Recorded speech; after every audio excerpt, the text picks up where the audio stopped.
Welcome to Paranormal Almanac.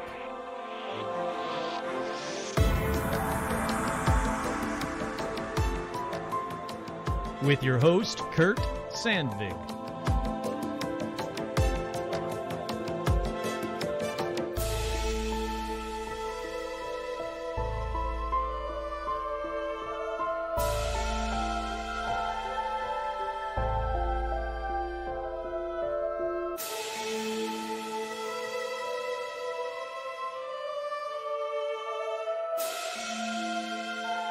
That's right, I'm your host, Kurt Sandvig, and on this week's edition of Paranormal Almanac, let's talk about AlienCon 2023. That's it. That's this whole episode.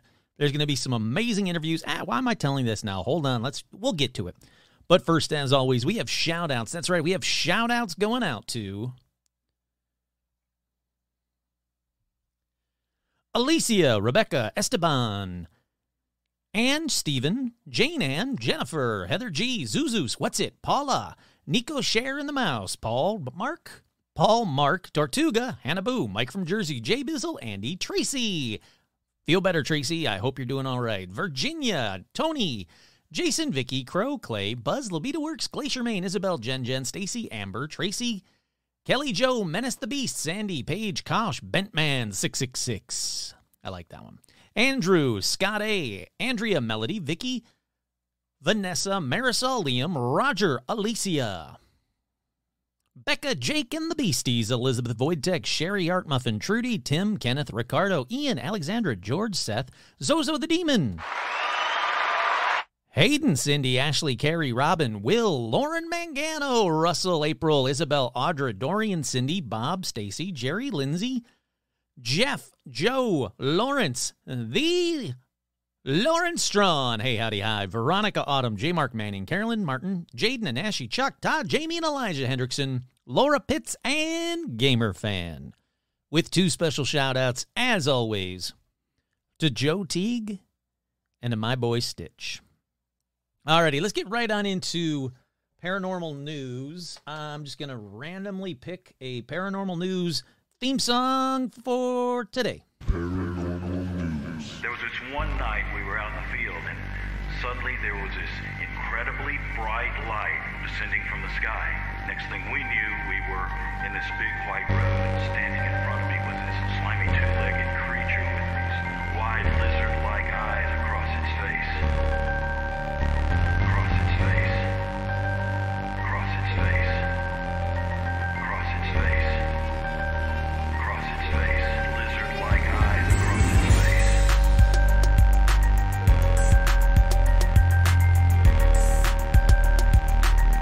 Lizard-like eyes across its face.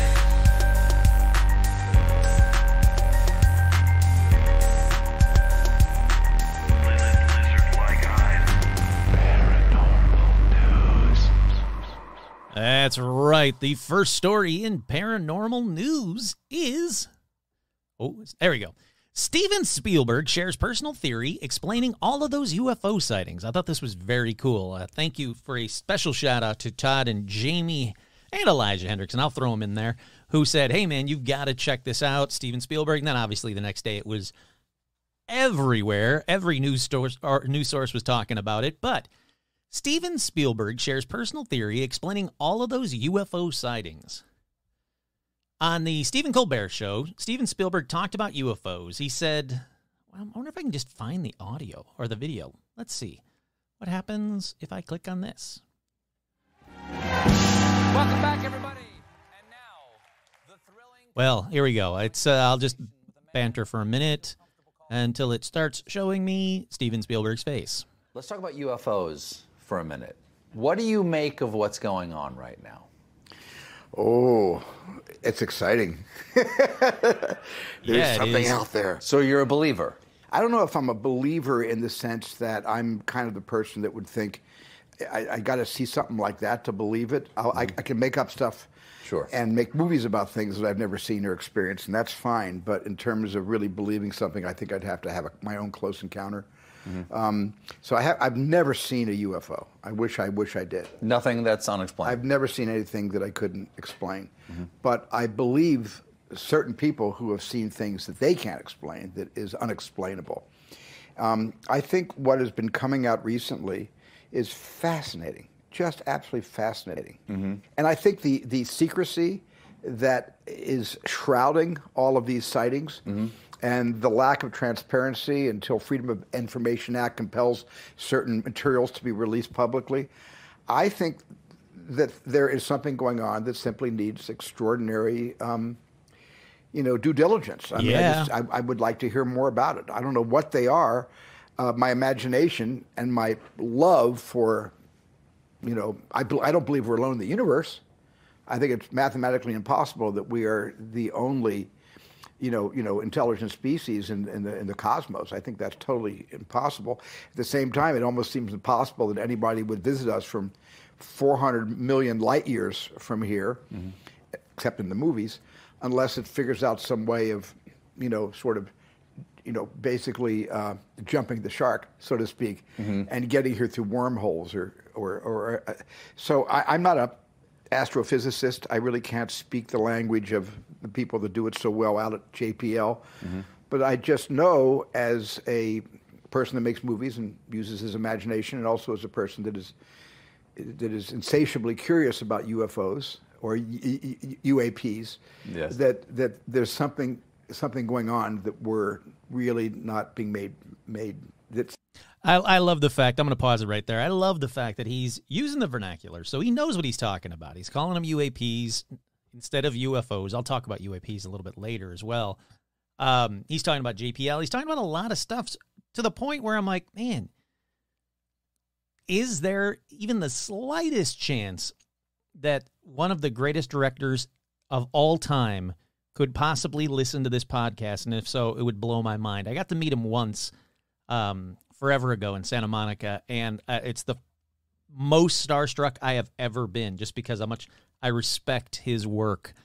Besides being like the hugest Star Wars fan, Indiana Jones, E.T., I mean, you just go down his list of movies, and it's just been, it's my childhood. Jaws, I watch Jaws every year. I make sure that I watch Jaws at least once because it's just an absolutely beautiful, brilliant film. All right, back to Steven Spielberg. I'm not going to play the whole 8 minutes. Don't worry. I'm just going to let him finish up this one thought, and then we'll move on to the next story. It's not being disclosed to us. Well, senators who have been briefed on this, and I don't mean just these latest balloon-ish incidents, senators who've been briefed on this have said there are things the American people deserve to know, and the quote I love is, and they're ready to learn.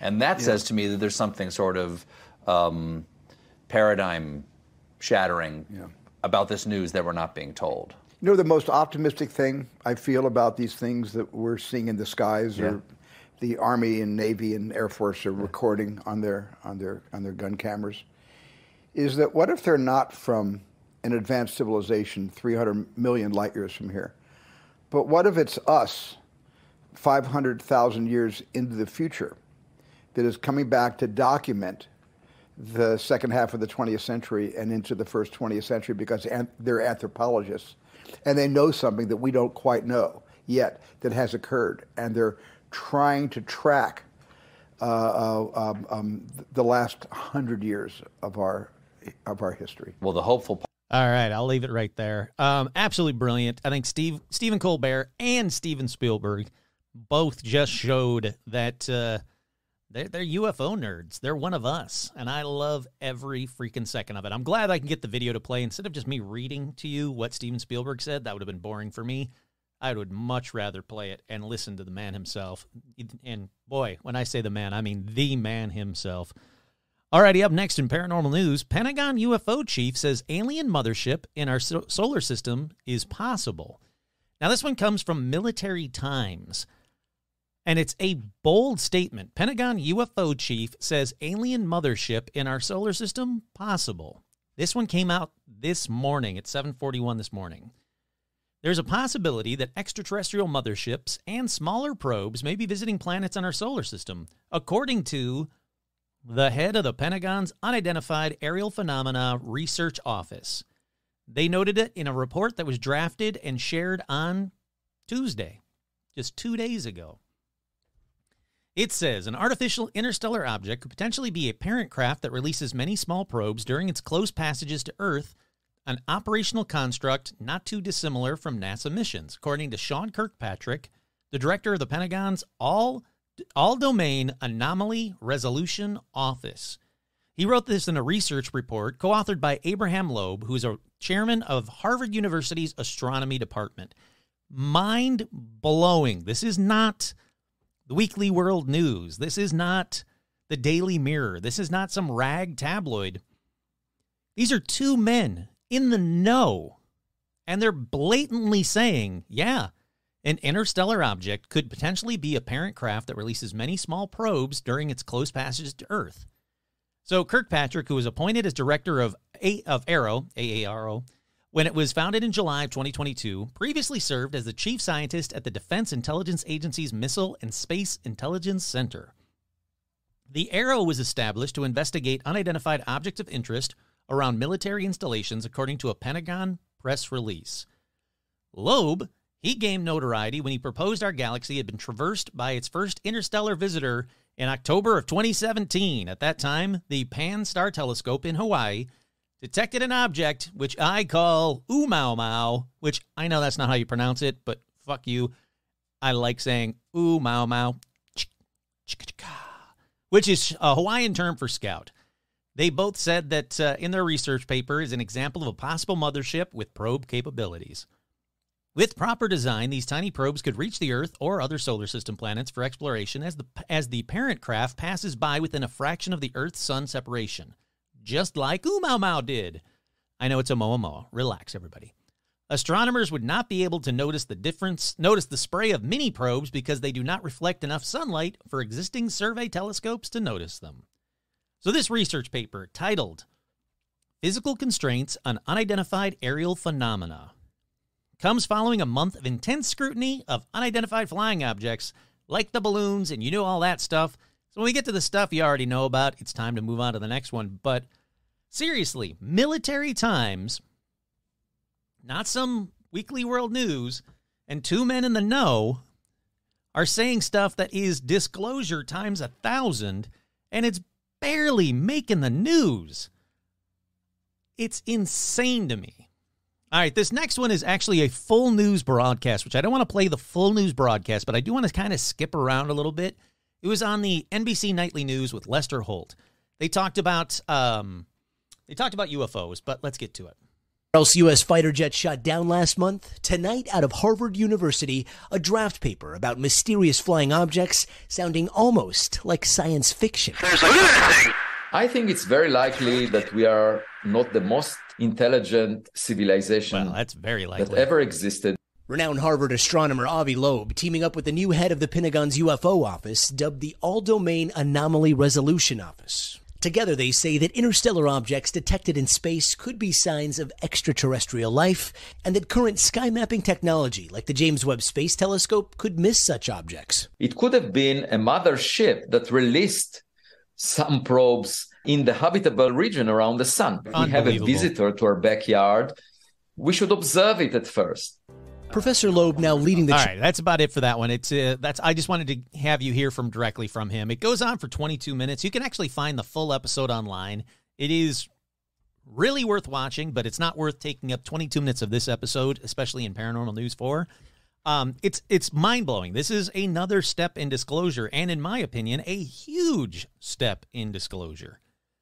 Up next in Paranormal News, from Newsweek, congressmen say alien UFO tech is being reverse engineered in secret. This is the biggest week of disclosure ever. Again, no one's talking about it. It's insane to me. Hold on one second.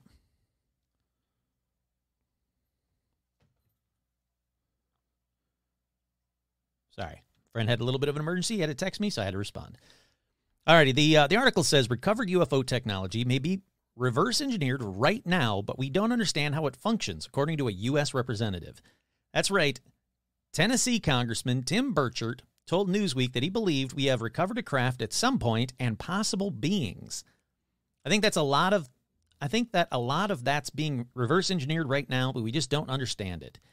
In early February, you know about that, the Defense Department has not confirmed the natures of the 3 remaining objects. That's the ones over Alaska, Canada, and good old Lake Huron, Michigan. Fun fact, I found out just recently that a guy I went to high school with is, what is he, like the director of Michigan MUFON? Something to that effect, that it's just, it's blowing my mind. His name is Bill Konkoleski. Let's see if I can find it real quick. So, the short of it is that I'm hoping to have him on my show as well. He's the state director of Michigan chapter for MUFON. I went to high school with this guy. How cool is that? I'm going to have him on the show. Don't worry. Well, I hope to have him on the show. I can't speak for him. But a lot of people are talking about this in Congress, the U.S. representatives. There's not a lot. There's a little video right here about 5 key moments from Biden's speech on UFOs. There wasn't really a lot that he said that is mind-blowing enough that, to include it with in this instance of paranormal news. But still, little by little, we're getting a hell of a lot more info. And like I said, I personally think it's disclosure time. Alrighty, up next in paranormal news. I want to keep moving on. I didn't realize what time it was. I just looked at the clock. Key lawmakers doubled down on solving the enduring mystery of UFOs. An intriguing and little-known 2021 incident, a U.S. spy satellite captured multiple images of a mysterious tic-tac-shaped flying object over the water. We all know about that. But 2 men, Senator Kirsten Gillibrand and Marco Rubio, both want to get to the bottom of this and make sure that the information actually gets out to the American public. Do I believe them? Not really. I don't think that information is going to get out to the general public, but if they're fighting for it, I'll let them fight for it. I always say the more people fighting, the better. Alrighty, up next in paranormal news, let's switch gears and let's talk about Bigfoot, because a Bigfoot skunk ape sighting happened in Mississippi. They said that in a remote area of Mississippi, a picture have surfaced online that has Bigfoot enthusiasts buzzing with excitement. The image, taken by a trail cam, shows what appears to be a massive fur-covered creature staring directly at the camera. The variations of the colors between the skin and the furry coat of hair covering the creature's body say this picture could be real. Alrighty, let's see. They call him skunk ape down there. You all know that. Where's the actual photo? Do they not actually show it? I'm going to be so angry if they don't. Wow, I cannot find the photo. No. So, you know what? If they're gonna make me hunt for the actual photo of Bigfoot, that means I'm gonna move on. Maybe I'll talk about this more. Maybe I'll have an update for next week. But for this week, there's too much to get to, too much to talk about. So I'm gonna move on. Finally, in paranormal news, Loch Ness Monster, not a monster, spotted for the first time in 2023? I don't think that's true. I think they've spotted him a few times since then. But they said there's a wave that is too big for fish. Footage has shown that Nessie has been spotted yet again. Guess who did it? If you said Ian O'Fadigan, you'd be right. He did it again. The man that I want to talk to. He's, once again, watching the webcams. Seems to be all he does, and I love him for it. And he says 2 clips from the lake captured something stirring in the mysterious depths. And if this... Boy, this is the worst website ever. There's been like 12 things that have popped up in front of the actual story, like 10 times. Alrighty, let's see. My reaction was I couldn't believe what I was viewing, and it all happened so fast. In the first video clip, something moves to the surface for a couple of seconds. Then you see 2 shadowy wakes moving in 2 lines under the surface. It probably moves like this for about 15 feet, then it's gone. Ian, as you know, who's from Donegal in Northern Ireland, he knows what he's talking about. I'm calling him the expert. I might be the first, Rom. All right, calm down. Thank you, sweetheart. I might be the first para-influencer, but he is definitely Nessie #1, Nessie spotter #1 in my mind. So there's no, there's some like couple of photos from the video, but so I can't really click on the video, but there definitely is a disturbance. Hold on 1 second. Rum is got something and she shouldn't be playing with it. Hold on. There you go. Go play with that. Sorry about that. I'm back. He said that the wake was 6 to 8 feet long. He says, but no one will ever know the true size is hidden under the water to cause such a big wake in the first place. Something is causing these wakes that we're not seeing. Yep. Like I said, fantastic guy. I want to talk to him. But with that, let's close up the old paranormal news, and let's talk about something that is absolutely amazing. While I was at AlienCon on Saturday, this past Saturday, I got an email that was a huge surprise to me. It was telling me that I was actually nominated for a Parapod Award. And I went, what? That's news to me. What is this? If you go to parapodfestival.com, you'll read all about it. You can buy tickets for it. You can see the events and the schedules. And I got to say, first of all, what a fantastic award, because the awards are for people kind of like me that are out there doing it that don't get the recognition because I'm not, I'm not Jack Osborne. I'm not, like Josh Gates. I'm not these big celebrities, but, I'm putting out the content just like all these other people are putting out content.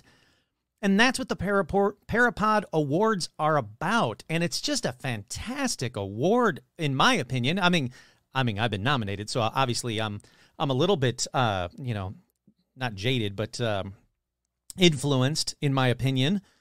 So then I went to parapodfestival.com because I was like, wow, this is fantastic. Thank you so much. It is. I don't expect to win. I'll be honest, I don't expect to win. In a minute, I'll tell you how you can vote for me. And I would really, really appreciate it if you did vote for me, because if I won, it would blow my mind. But I'm one of those people where I just don't expect to win. If there's some drawing and there's only 3 people in the drawing and I'm one of the 3, I guarantee I'm not getting pulled. That's just not my luck. But I'm going to think positive. I'm going to move that I'm going to win. I'm going to win. I can't wait to go to the award show. The award show is April 1st. It's Saturday, April 1st at the Hyatt Regency in Valencia. You can actually buy tickets to it. Parapodfestival.com. Come on out. Come party with me. How cool would that be? Even if I don't win, let's party. Let's have some fun. You can also go there Friday, March 31st at Mentryville Park. There's events going on that are just amazing that I cannot wait to go to. I'm so excited for this event that I didn't even know about till this weekend. For example, Friday, March 31st, Mentryville Park, Ghost Town. Stargazing with Ben Hansen. You know Ben Hansen. If you're like, I don't know who that guy is, look him up and you'll be like, oh shit, it's that guy. That guy's cool. Yes, he is. Nighttime Spirit Circle with Patty Negri. Daytime Spirit Circle with Colby Rebel. And a haunted location tour with ghost hunting equipment. That's just day 1. Day 2, at the Hyatt Regency in Valencia, there's going to be a Parapod conference, including keynote speakers, lectures, panels of experts. There's going to be a paranormal vendor marketplace, which, when you listen to this episode, you'll hear how much I enjoy these kinds of things. The Transformation Garden, featuring spiritual workshops and metaphysical teachings. Parapod Film and Podcast Festival Award Ceremony and Red Carpet. I'm going to be walking a red carpet. How cool is that? I'm so excited. I cannot thank whoever it was that nominated me, whether it's just the Parapod people, the Parapod Festival, or if it was a listener or what, whomever it was. Thank you so much. I am beyond excited. But listen to this. Linda Moulton Howe will be there. A person that I've wanted to speak to forever will be there. She's going to do the panel. She discusses 40 years of extraterrestrial and UFO research. Sounds freaking awesome. And shit's falling all over the kitchen while I'm talking. Interesting. There's going to be a costume competition, a seance. Award-winning author Billy Carson discusses ancient civilizations, UFOs, and more. A ghost hunting tour. Like I said, I'm gonna have a blast. I'm gonna be out there just having fun. Let's see. The master ceremonies will be Jimmy Church. Like I said, Linda Moulton Howe will be receiving the Media Legend recipient. Ben Hansen. He's a paranormal television host, former FBI agent. He's very cool. I've liked him on everything I've ever seen. I've wanted to talk to him for a while. One of the guys from Expedition Bigfoot will be there. I mean, there's just a list of people that I'm like, oop, yep, I want to talk to that guy. Ooh, I want to talk to that guy. Craig Campobasso, I believe that's his name. He's a UFO author, Emmy-nominated casting director. Seems like a very cool guy. Like, there is a lot of very cool people in the know that I want to talk to. And I guess I'm going to because I'm going to be there. Like I said, I'm going to the Parapod Awards. It's just an honor to be nominated. I cannot thank, like I said, whoever did it, cannot thank you enough. But check it out. Honestly, go to parapodfestival.com. If you have the means, come out. Pardon me. Come on out. April 1st, 2023. It's coming up very quickly. Come on out. It's at the Hyatt Regency Valencia. I'll be hanging out all day and going to the award show. Come have a drink with me. And if you don't drink, come have a non-alcoholic drink with me. Alrighty, to vote. There is a link to vote, and it's a long link. It's a SurveyMonkey link that has to be on that Parapod website that I was just talking about, the Parapod Festival that I was just talking about.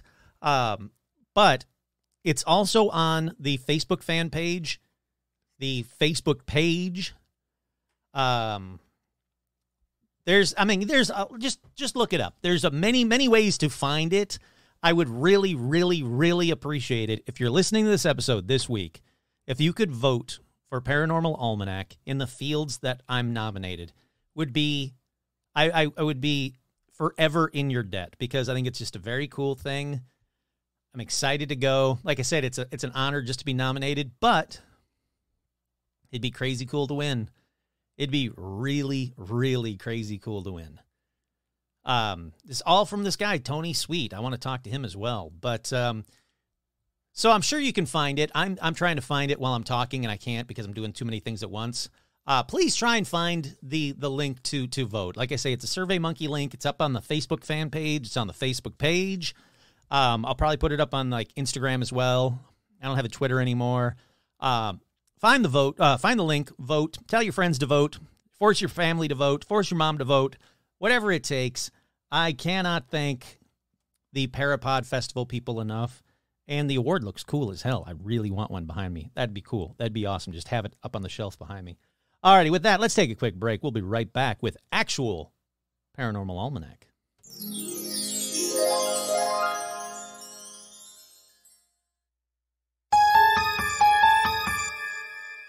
We are back.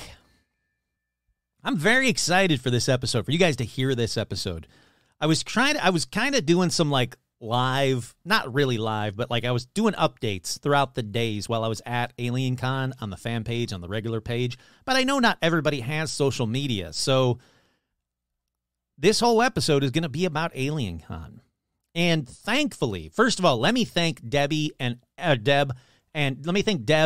everyone from AlienCon. They were the nicest people, the most accommodating people. And Deb especially went out of her way to actually secure a few interviews for me. So I actually have a few interviews on this episode, which I'm very excited for you guys to hear. I cannot thank Deb enough. It was very, very cool of her. Everybody there was so accommodating. They were so great. Because I was press, I had the ability to kind of like pop into panels and pop out very quickly and easily. Not that I really popped out of too many. I kind of, once I was in a panel, I was like, this panel's awesome. I'm staying. And I just watched the whole panel.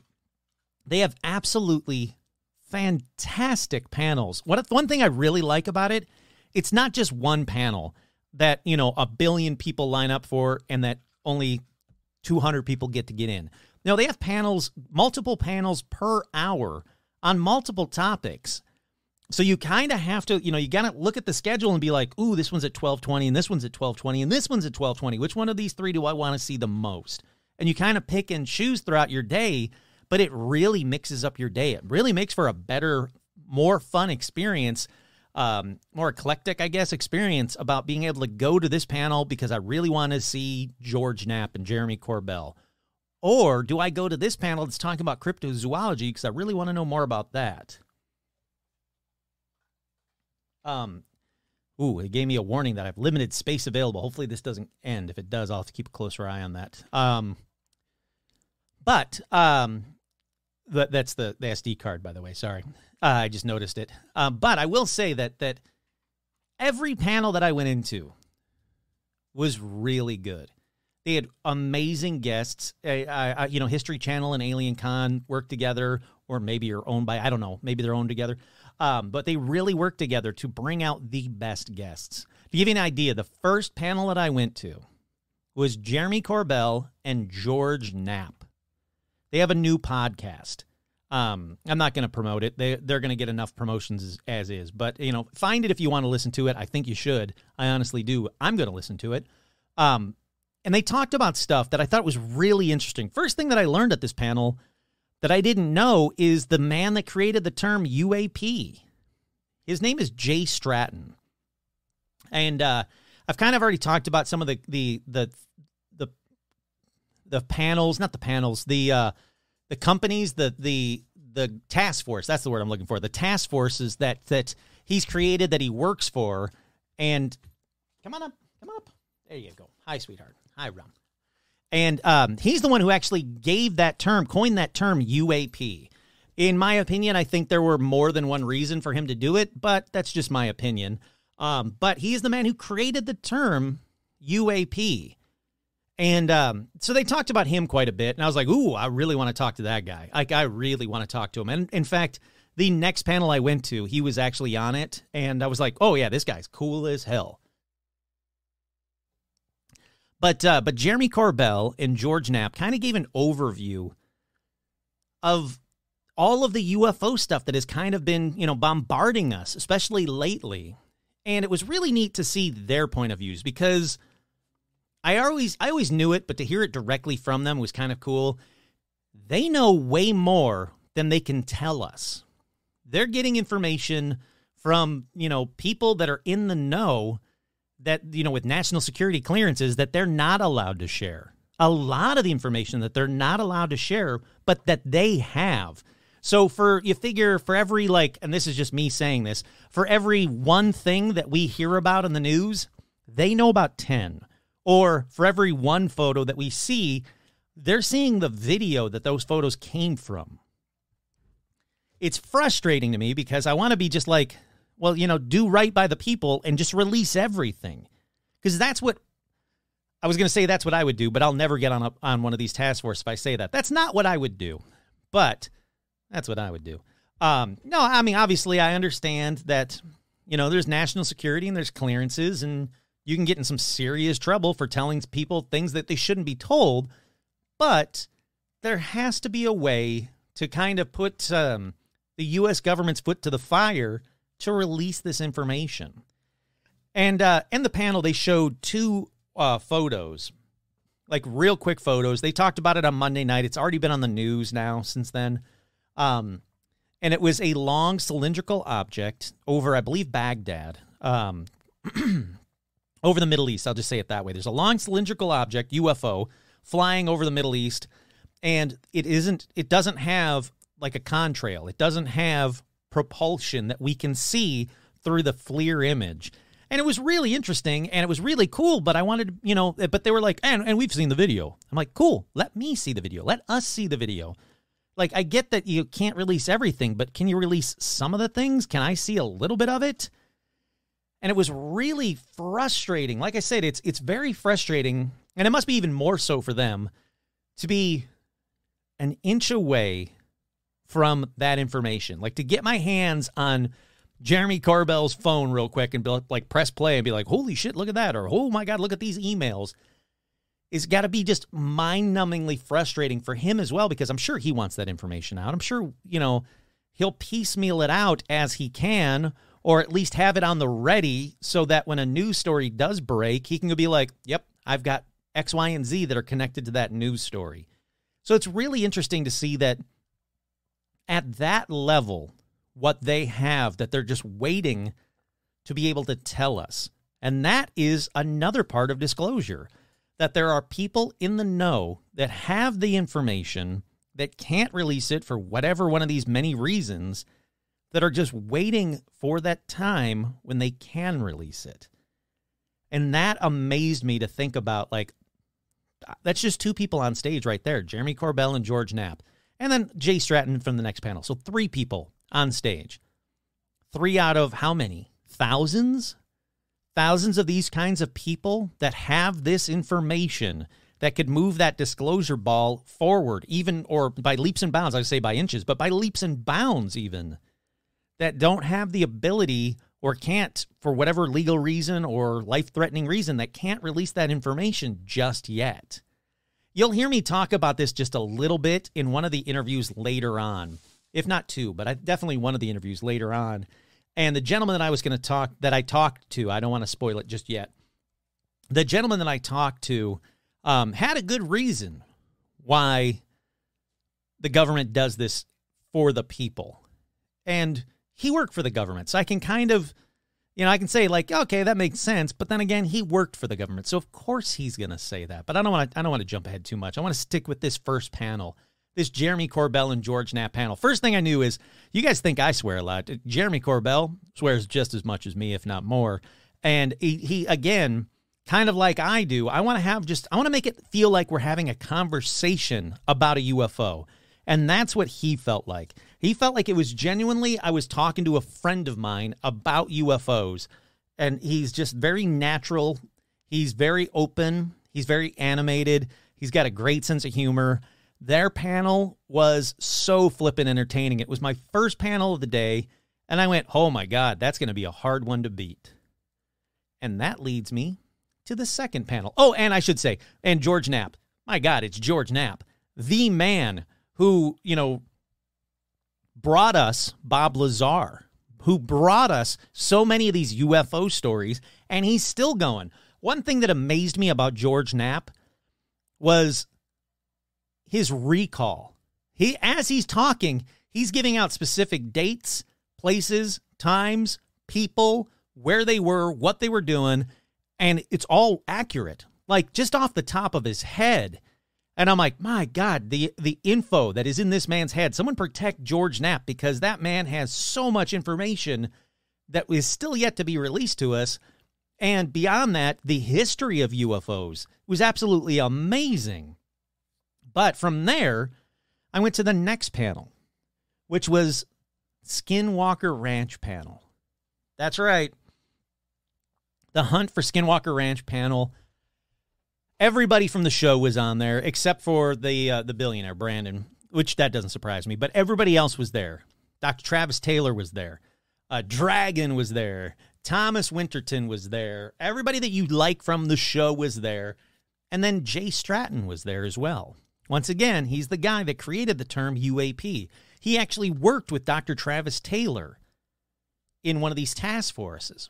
This guy is the guy, that's the name. If you take anything away from this episode, it's going to be, listen for the name Jay Stratton, because he is going to be a huge, huge key to disclosure, in my opinion.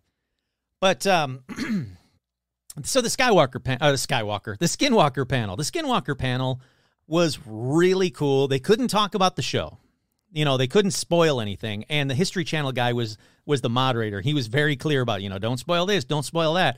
But man, they packed an hour with the history of Skinwalker Ranch. There was also a Native American gentleman, which I can't think of his name, and it's really frustrating. And I apologize, sir, because you were so brilliant on the panel.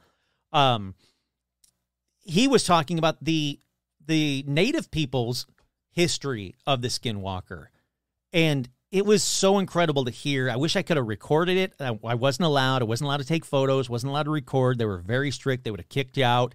I saw someone get kicked out of the Jeremy Corbell one, so I definitely didn't want to mess with that. I didn't want to mess with Alien Con, who was being so nice to me that I didn't want to screw it up. But this panel was brilliant. They talked, like I said, they talked about the history of Skinwalker Ranch. They talked about some of the science that they've already done on Skinwalker Ranch. Then they hinted at what's to come. And they all said, which, again, they have to promote the show, so take it with a grain of salt, but I kind of believe them, that this season on Skinwalker Ranch is going to really blow our minds. That some of the stuff that they saw and they did on this show this season has never been done on Skinwalker Ranch prior, and with good reason. And it just seems like it's going to be a great, I can't wait for the season of Skinwalker Ranch. I had a newfound love for the entire, I was going to say cast, but they're not really a cast, the entire group of men and the work that they do on Skinwalker Ranch, which is dangerous for multiple reasons. From, the radiation levels alone makes me, I want to go to Skinwalker Ranch, but the entire time I'd be worried about that. And they got people that are living on there and working on there, year round.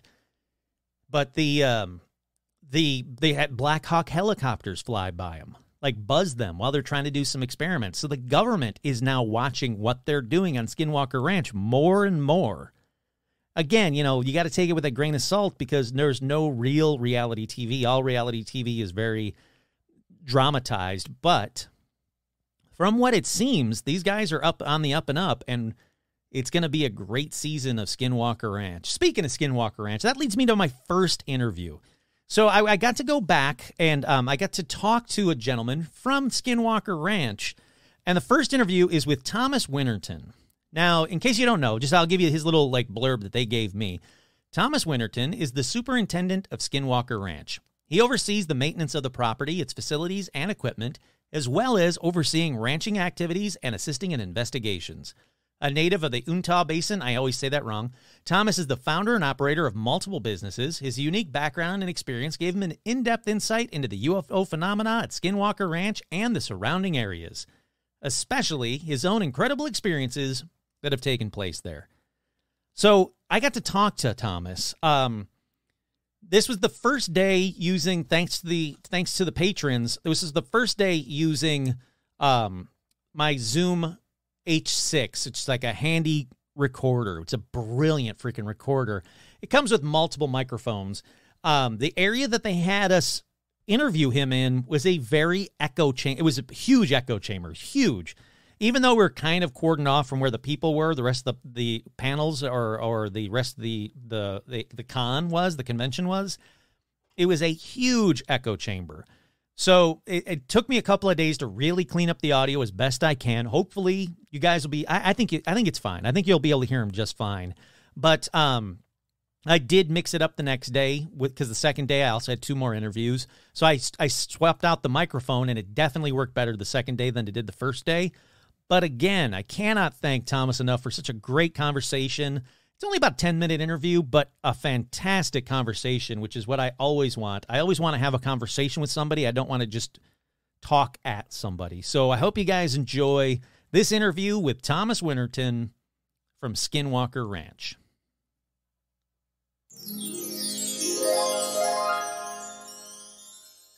I've talked to Travis a few times back in the day, all about Skinwalker Ranch. I want to hear from you, though. Your experience has got to be very different from a scientific experience. You're there all the time. What's it like, and how has the pressure been now that it's, all eyes are on you because of the show? Yeah, it's been a little bit surreal. I first went on to the ranch 7 years ago, right after Brandon purchased it, and I did so as a general contractor going to do a property inspection for him. No kidding. Yeah, so it's actually how I... That's a very generic way to welcome to the most paranormal place on earth kind of a thing. Yeah, well, it's interesting because before that I was just a businessman, and the whole paranormal world wasn't even on my radar. Sure.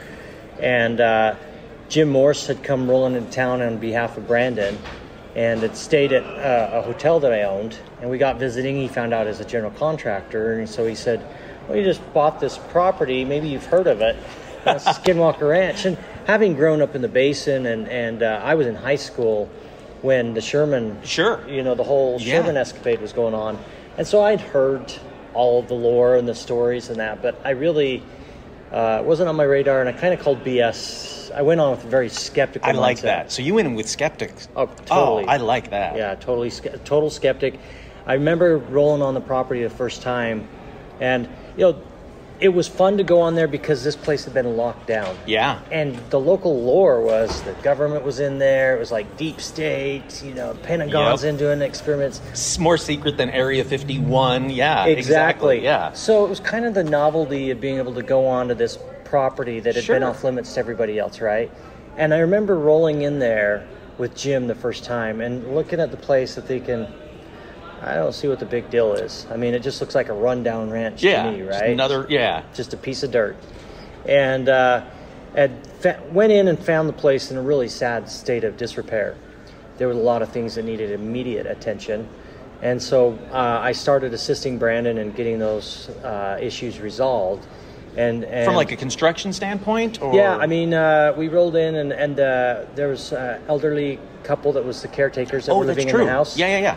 So go in and find things like their bathroom in that house was completely full of black mold and Holy just crap. really bad living conditions. Septic system had failed, so we had issues with the sewer coming up in the field out there.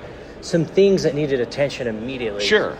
So I worked with the local health department, started getting some of these things resolved. We got the bathroom remodel, started addressing some of the immediate needs, replaced the gate out at the front entrance. Oh, yeah. And Brandon just, because I live out there, Brandon just said, hey, would you mind just taking this and managing it for me? So I've been there ever since. And, was that a tough decision to be like, do I really want to do this? Now that I know, even if you didn't believe in the paranormal side of it, just the disrepair side of it, was it a tough decision? No. Look, there was, for me, a small-town farm kid, right? Sure. I mean, I was a businessman. I had several small businesses that I owned and operated, the hotel being one of them. Sure. Which allowed me the freedom to be able to have the time to do that. And for me, the lure of the ranch was not the ranch itself. I could have cared less about the paranormal side. Yeah. It was that here's this super successful real estate mogul, Brandon. Yeah, why? And the opportunity it gave me to rub shoulders with some of the... Oh, that's true. I didn't think about that. I was thinking you were going with that it's going to be interesting to kind of see what this billionaire is doing compared to a regular town person. But I get what you're saying. No, this is an opportunity. It was an opportunity for this small smart. town kid to Very get smart. plugged into these big networks, right? I like that. And you know, almost immediately after Brandon purchased it, we were bringing in some individuals from around the world, some of the most brilliant science minds Sure. around the world. And so for me, it was like, wow, you know, the opportunity for me to be able to rub shoulders with names that you've only heard about. Yeah. And so I really came from that angle as this opportunity for me to widen my horizons. That's smart. And, I like and get that. a foothold. And so... how quickly after that you got in there did you go from skeptic to there might be something here? Well, I'm extremely hard-headed and stubborn. So, you know, I had to get hit across the head quite a few times before I finally, first time's a coincidence. Sure. Second time's a coincidence. Sure. For me, the third, fourth, fifth, sixth time's a coincidence, right? Wow, you're even harder than me then. After the third one, I'm like, okay, there's something going on. But wow. At some point, you realize you look like a fool by continually writing it off. Sure. And the experiences started to get more and more traumatic to the point that there was no denying it. So at some point, I was forced to admit that there's something unique about the ranch, and then finally admit, you know, maybe there is more going on in this world than what we. Interesting. know. That's got to open up a whole other side to you then. Once you start to be like, okay, if this, then this. It's yeah. I mean, if you were to go back, so it'll be 7 years that I've been on the ranch in April. April will be my 7 years. Wow. And if you were to go back 8 years ago and tell me where I was at today, Sure. I'd have laughed in your face and called you a liar. It's definitely changed the way I see the world, the way I interact with the world. Interesting. Like in a spiritual way, or not like All of the religious? above. Really interesting. Yeah, I mean, look, I've done not a 180 because I'm not opposite, but at the same time, everything from coming onto the ranch was very religious. I was Sure. raised LDS. Okay. You know, served a Mormon mission, and very devout. And I still value those upbringings, those values, and those teachings. But I find myself. Did it challenge your beliefs at all? Yeah, absolutely. No kidding. Yeah, absolutely. That's tough. So, yeah, it's required me to. When you're trying, the problem is you witness things, and you're trying to put these things that you witness into the programming that you have. Sure. Right? It goes Sure. into this box Yep. or that Yep. box. And it gets really tough when you're looking around and you're like, I don't have a box to put that in, right? Yeah, I like none that. of my beliefs, none of my programming can account for that. Sure. And so for me, it's required me to take inventory from top to bottom and reevaluate everything. Was that scary for you to... Absolutely. Oh, wow, yeah. I can only imagine. You know, my family, I come from generations, right? And when you have those deep of entrenched beliefs and that, and look, I still value them greatly. Oh, of course. Right? Yeah. But it's almost like it's expanded the way that I look. Well, at like things. you said, it's added some boxes. Yes. Yeah. Now, what about like the health concerns of being on the ranch? You know, how do you deal with that? Because as much as it is an interesting opportunity to meet all these people that could help you out, you know, in your businesses, there's also a health concern. You got to think about that, I would assume. Yeah. So unfortunately, the health concerns didn't surface until later in. Sure. Almost till it's too late, right? Yeah. And I have to be honest. My participation in the ranch has had some serious consequences, not only for me but for my family. Sure. And look, I'm willing to accept responsibility for my actions and my decisions. So I have no qualms about being on that ranch when it's affecting me. But when I start seeing it affect my family, you know, my wife and my kids, they didn't get Well, that's what I was a going to choice ask. in that. Yeah, that's what I was going to ask. Is like, you know, you're an adult. You know what you're doing, but you've still got to take care of them, and it's got to be more terrifying for them than it is for you, I would assume. It's heartbreaking. You know, my poor family's been through hell because of the ranch. They've witnessed many of the same things. We've, you know, there's a phenomenon out there called the hitchhiker effect, Yep. as it's been coined, and it's very much real. And it's interesting as I watch these scientists who are, you know, they only believe in what they can measure and what they can see. Sure. And they come at it from such a scientific, skeptical approach, and yet, without fail, here's these guys that have a hard time believing any of this other stuff, but when it comes to hitchhiker, they all leave the ranch believing it's 100% true. And it's something that has followed me home and affected my family. And in all honesty, if I thought that me severing ties with the ranch would make it go away, I'd do it in a second. Because of, like, again, watching it affect my family, Sure. it's tough. That makes it more real, I would assume. I was just going to ask that. Would you, you know, if knowing now what you know now, going back 7 years, would you have said yes? See, that's so tough. If we're just talking about me, myself, absolutely, I'd do it all over again. Interesting. But when I have to take into consideration the well-being of my family, Sure. then it becomes a really selfish decision on my side to say, yeah, I would put my kids through that again, and I would traumatize them again, and I would expose them to a lot of things that I wish they hadn't been exposed to. How are they dealing with it? Are they, you know, obviously, you know, it's a reality to deal with these situations, but it's not something like you can't buy a parenting book about, you know, dealing with these type of situations. So how do you deal with that? How do you approach that?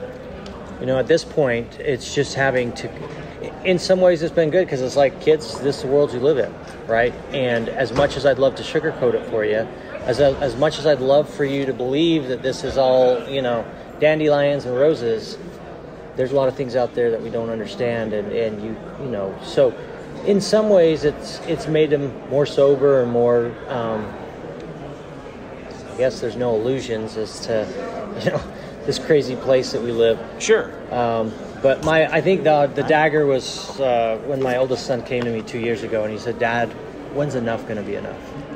And I was like, "Oh, Man, how do you answer that? Well, I can't thank you enough for chatting with me. It's a place that I've always wanted to go to, even knowing what you know. So thank you for taking the time to talk to me. I really appreciate it. It's been a pleasure. Yeah. Thanks for coming. Thanks again. I really do appreciate it.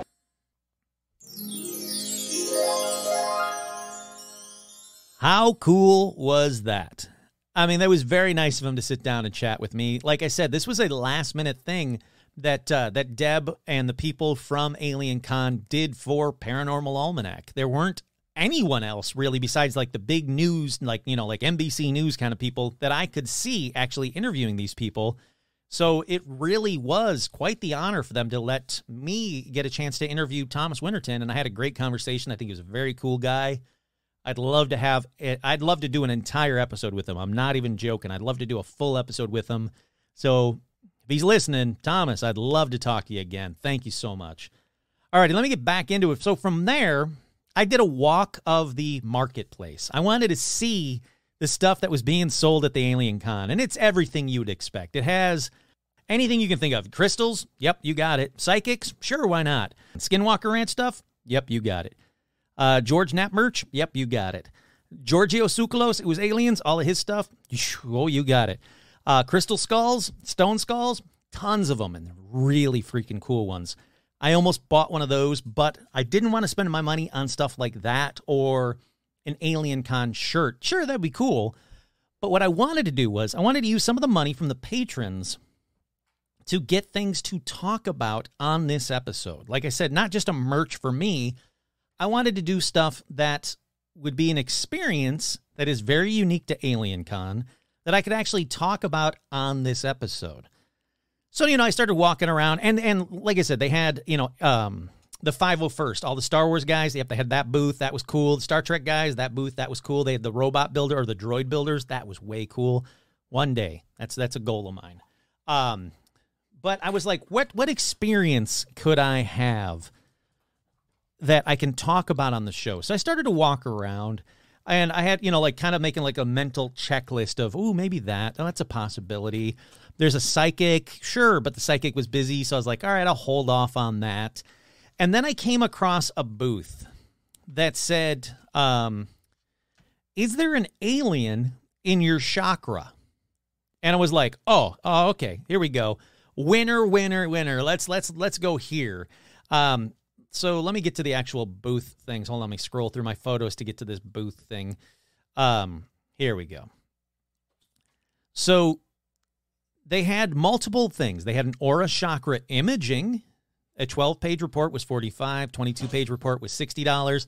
They had the multi-dimensional quantum healing for $45. They had DNA activation. I've already got DNA. I figured I didn't need that. With before and after images for $99 and $115. They had aura chakra clearing oil for $20. I think my aura was clear enough. They had quintessence oracle cards for $10. Infused vibrational quantum jewelry for $20. Salt lamps for $20. A guide to conscious living book for $15. Come on up, Rum. There we go. Hi, sweetheart. But I was like, all right, this is the one. I definitely want to do something here. And they also had the energy enhancer, which is a Pleiadian transformation. Looks like a little mini wind chime that you wear around your neck. But I was like, all right, so I want to see if there's an alien in my chakra. You got me on your big drawing thing, your big banner that said that, is there an alien in your chakra? Sure, let's find out if there's an alien in Kurt's chakra. So I sit down. Very nice woman. I cannot recall her name off the top of my head, and I feel terrible. I believe her son's name was Jordan. He was the guy at the booth, like that. Yeah, come back in a couple of minutes, Kurt. We'll be ready for you. And I was like, cool. I'll go walk around. A couple of minutes later, he's like, Kurt, we're ready for you. And I came back. He was very cool. She was very nice as well. They were both very, very nice. And so she had me sit down at this, like little card table behind her booth. And in front of me was this little black plastic thing that almost had like a handprint on there, so I could put my hand on there, right? And with little metal nubbins that my fingers would touch when I put my hand on there. And so she said, okay, well, let's, what's your name? Let's talk. And we talked for a couple of seconds. And then she said, okay, put your hand on that thing. And I did that. Raise your hand. I did that. Put your hand back on there. I did that. Raise your hand again. I did that. It was very hokey pokey for a minute there. And then, did it again a few more times. And she's like, okay, I've got your reading. And it prints out this first page. And this first page has you can see the page on the Facebook fan page, but it is an aura chakra report. For Kurt, says my name right on there. Red orange is competitive, energetic, excitement, passion, and willpower. Remember, You were someone special. Oh, Mary is her name. It's right there. It's at the bottom. Mary is her name. She was very nice. I liked her quite a bit. And then she talked about my personal aura colors. My left side, or my female side. It's normally the vibration coming into your being. It's what you feel, but might not be what you have expressed. And then she went through all of them. The above head, which are the what I experience for myself now. The right side is the energy being expressed, qualities most likely seen or felt by others. The center, which is my base aura color. The dark, muddy, or multiple aura colors. My chakras. My round circular chakra, known as my balanced energy system. And then it goes through all of the colors. And I had a lot of pinks and reds and oranges. And, she said I was very enlightened and very, spiritually minded. She said that I have my male right active side has higher energy levels than my left female passive side. And then it asked me a bunch of questions about myself, which I wouldn't know the answers to. And she went through and said, like, are you going to write a book? And I said, well, I kind of wanted to write a book for the podcast. I just have a billion other things. And she's like, well, you should write a book. I think that'd be really good. And I'm like, well, yeah, I'd like to write, Paranormal Almanac, the book. I started on it in the pandemic and it got pushed to the side a billion times. And there's just a lot of stuff ahead of it, but it is on my plate. And she said that I should. And then she had me look at the picture of my aura, of my body and my chakras. And she said, what do you see? And at the top, it really kind of does look like a gray alien head. And she's like, yeah, I see it too. You have an alien in your chakra. Not only do you have a guardian angel, but you have an alien that is with you at all times. And she wanted me to, come on up. Hi, Rum. Welcome back. We're just talking about the alien in my chakra. She wants me to, interact with it more and the guardian angel more.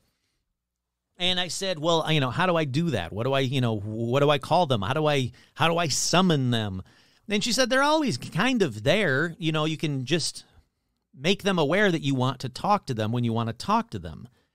And, I can name them anything I want. Just stick with a name. I still haven't picked a name yet because I'm terrible at picking names. But that this alien and this guardian angel are both looking out for me and both are seeing something big is on the horizon. She kept saying that. There's something big on the horizon for me. And I said, well, that'd be nice. I'd like to win the lotto. And she's like, that might be it. She's like, I see something big, something successful, a lot of money coming your way. And I was like, okay, yes, please. Let's do this now. But if you remember a number of episodes back, Alexa, stop. But there, if you remember a number of episodes back, I bumped into just this random person when I was walking around at a park. And she said almost this exact same thing about this, this kind of stuff about me to me as well without prompt, just kind of like what Mary was doing. And I was like, well, this is really interesting. It's kind of what's already been relayed to me, but just by another person completely. And now you're adding aliens into it, which I'm always behind. And I said to her, so am I going to be abducted? And she's like, no, it's nothing like that. This alien is just with you. That's a multi-dimensional being that's just with you.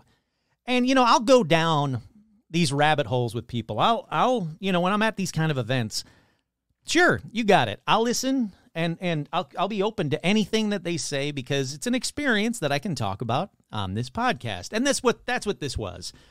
So I've got this neat, I don't know how many pages. Let's see how many pages this thing is. This neat 23-page chart that cost me $45. Talks about my, social life, relationships and intimacy,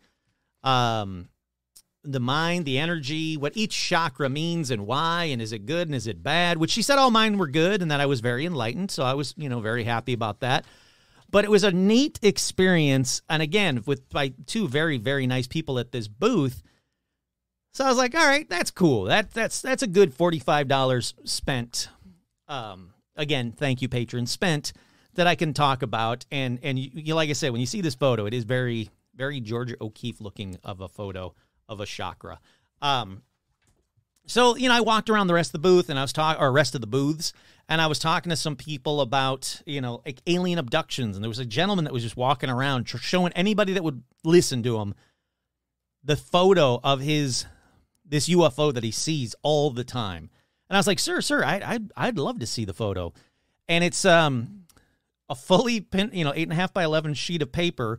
That's, he used up all his black ink to print this thing out because it was an entire black piece of paper with 2 white dots in the center. And he's like, there it is. You see that right there? And I was like, oh, there's 2 white dots? Yeah, I see that. And he goes, yeah, that's the UFO that I see every night. It's always out there. And I said, well, it kind of looks like Venus or Mars. No. It's a UFO. It's always out in the night sky. And I was like, oh, is it always in the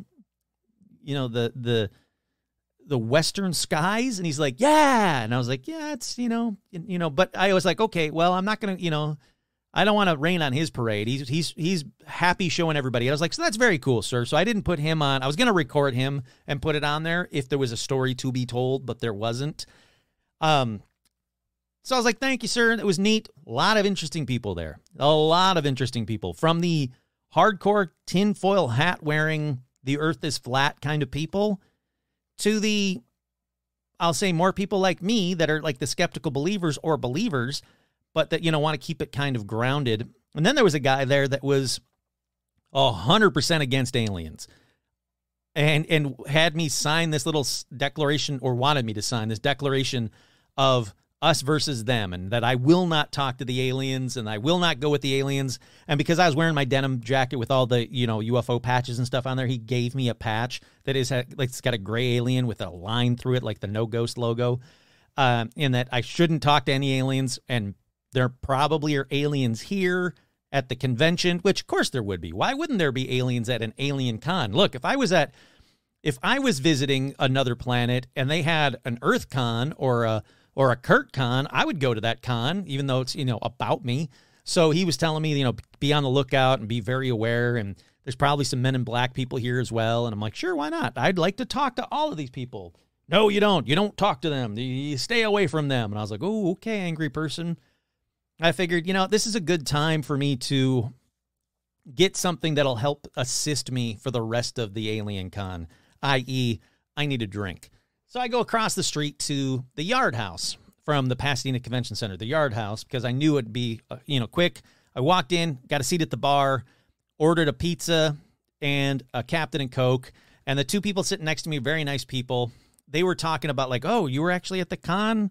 You seem kind of normal. And I was like, yeah, it's cool. And they're like, yeah, we want to kind of sneak in, and how cool will it be? And, what do they have there? And what are the people like? And so I started talking to them about my podcast, and they were very nice. And they said, oh, you do a podcast? That's cool. And I said, yeah. They're like, what's one thing that you really want for your podcast? And I said, one thing I really want on my podcast is I want a psychic that comes on that 100% without a doubt proves to me that they're a psychic. Like I had Jenny Pugh on psychic Jenny Pugh on the episode, and it was a fantastic episode, and I love her for it. But I want a psychic that comes on and tells me something that nobody could know. You could Google me for days and you wouldn't know it. And they were like, oh yeah, that would be cool. And this guy sitting on the other side of them said, you want to talk to a real psychic? My wife is a real psychic. And I was like, oh, yeah, that's cool. And he's like, yeah, we got a booth here. I'm like, oh, that's cool. He's like, hey, give me your business card. So I gave him my business card, and he gave me his. He's like, come visit us at 715, booth 715. I'm like, 715, you got it.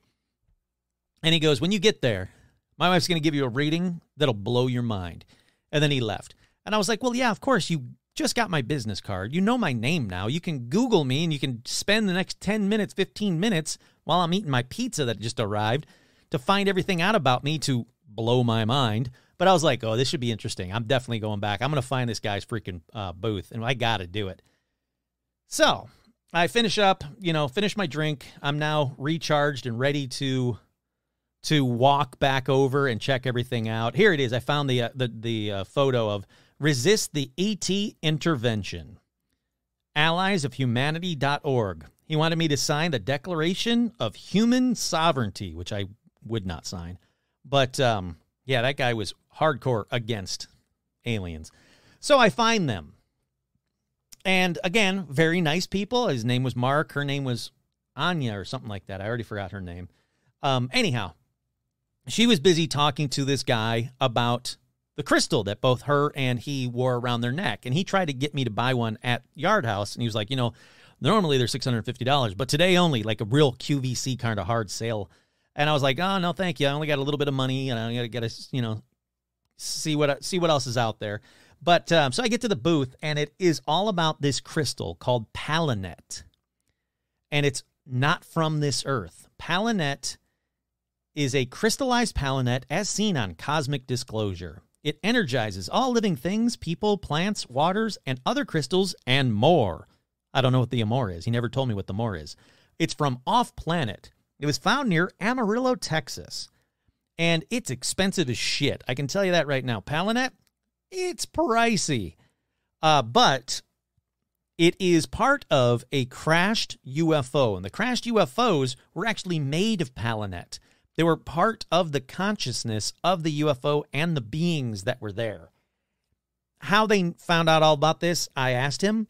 And he said, well, we found out about this from Jeremiah of the Galactic Federation. Because of course he did, stupid question, Kurt.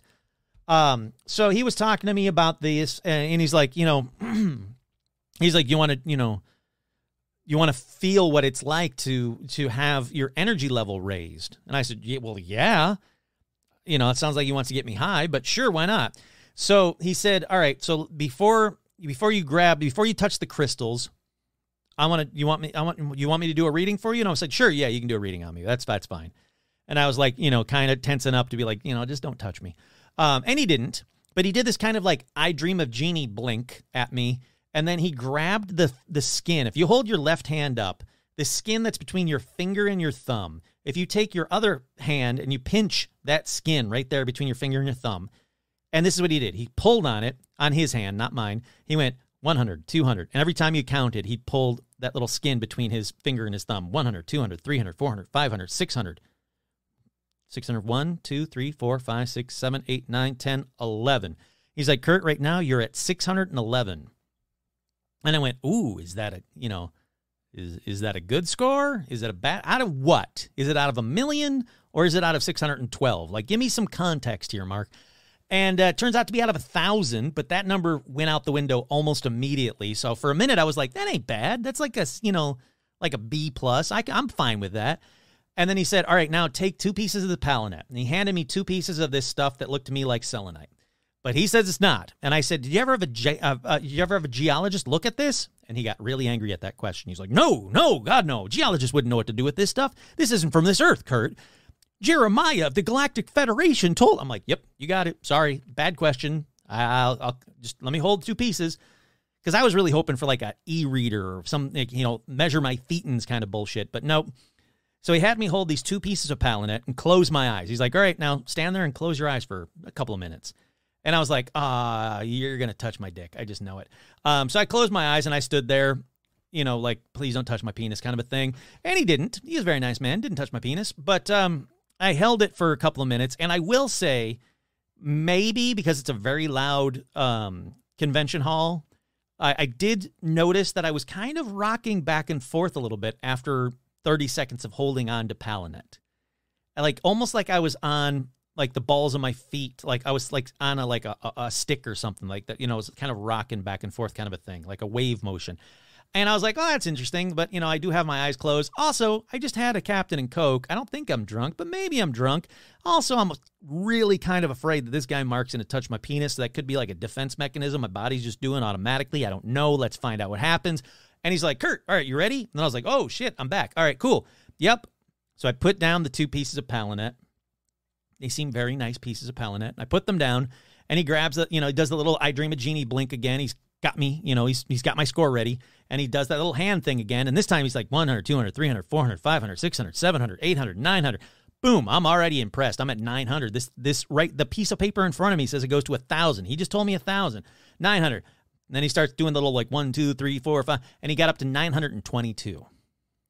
So just in a couple of minutes of holding Palanet, my score went from 611 to 922. And I was like, whew, all right, man, I don't need to buy this thing. Because he goes, once your score hits that, it never goes down. I'm there. I'm 922 now. And I went, oh, wow. I don't need the Palanet then. It's almost 1,000. You said 1,000's the most. And I was like, so, Mark, what's your score? And he goes, oh, my score is 10,000. And I went, what the fuck? You just said it was 1,000 was the high score, and you're at 10,000? Come on, man. But, all right, I get it. You got to, hard sell me. But he said that, my score will never go down. So here's my thing. I want to find this guy at the next Alien Con. It's my whole goal. To find this guy at the next Alien Con. He won't remember what I look like.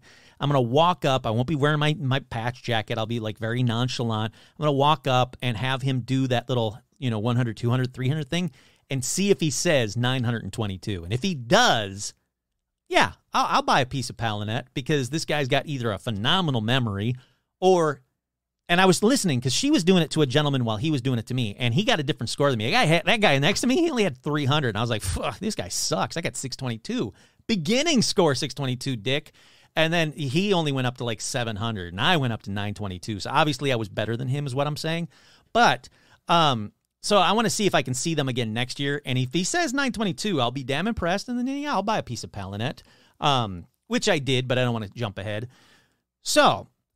he starts telling me about the people that have done this experiment. And he starts talking about Princess Margaret of Norway. And I was like, oh, I'm Norwegian. He's like, oh, yeah, cool. I'm Scandinavian. Cool. That's cool. All right, Kurt. Yeah, you're a good guy. I like you. And I'm like, yep, Mark, I like you too, buddy. Don't touch my penis.